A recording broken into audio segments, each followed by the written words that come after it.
All right, so we actually got some time to work on the Honda again. Didn't make a video of this. I will probably make a video of the other two, but I got that first bolt out. That's the one that was those three. There's one there, those two down in there. This one is the easiest one, I would say, and it actually the bolt would come out right through there. So there's kind of a little threaded insert, I guess, but it worked a lot easier than I thought. We went and bought some pretty large nuts to I got a couple different sizes, but this is basically, the head of the nut bolt was all rusted out on all three of those. So we tried to get something that would fit. I got this one thinking, once it's rusted and rounded off a little bit, it's going to be a little smaller. But I think the one I actually use is very close to those sizes. But I was able to get this in there, get that on top of it. Welded a little bit crooked, but it actually welded a lot easier and quicker than I expected. I got it really, didn't really think about it as I was doing it, but it started welding so nice and easy. Once I started going on it, it got really, really hot, which of course, you're welding on it. So, but if I would have thought about it, I probably would have stopped a couple of times, just because I was a little worried after I saw how hot I got it, that there's some wiring and stuff that goes along that battery tray, but it really didn't look like I got anything too hot to melt anything. And I did have to kind of grind it a little bit to get some of the, we had used a little sandblaster with some glass beads, and we had tried to get most of the rust off of those bolts. But that was like 4 or 5 months ago. So even with the hood closed, we're pretty dry climate around here, but the bolts got a little bit of surface rust on them again. So I just used a die grinder. I'll try to show you that in a minute, but I just put it into a just a little carbide burr type thing, but I just put it in a drill, not, I didn't use it in my high-speed air die grinder deal, but it was able to, get enough metal off of it. And then I just used a wire brush on the drill to get some of the rust off the battery tray so I could clamp the ground onto it. So anyways, yeah, that one came out really, really easy. I'm not so sure these other two, besides being a lot more difficult to get in there and get to them, which I'm going to try cutting the top of that battery tray off, and then maybe, I don't know, trimming that down. But I actually still need,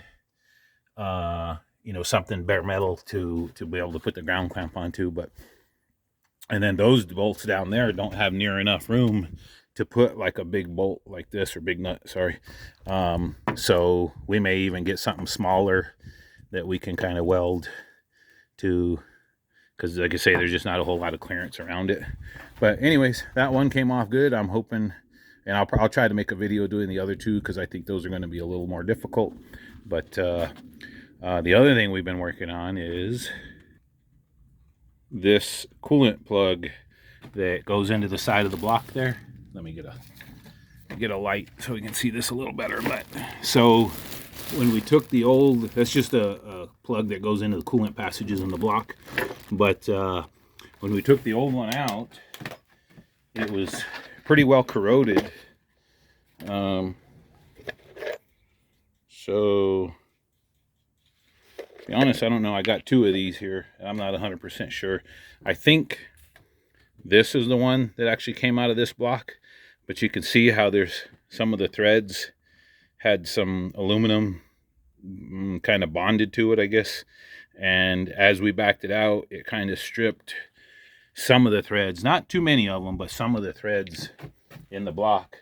And this is another one I had got from You Pull It. Kind of did the same thing, maybe not quite as bad, but I did find this one good one that we're going to try to put this back in it.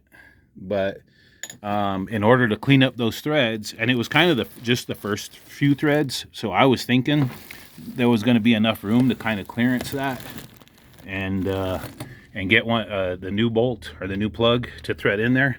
But it didn't really want to thread very well. It'd go in a little bit and then it'd get kind of stuck So I had bought this.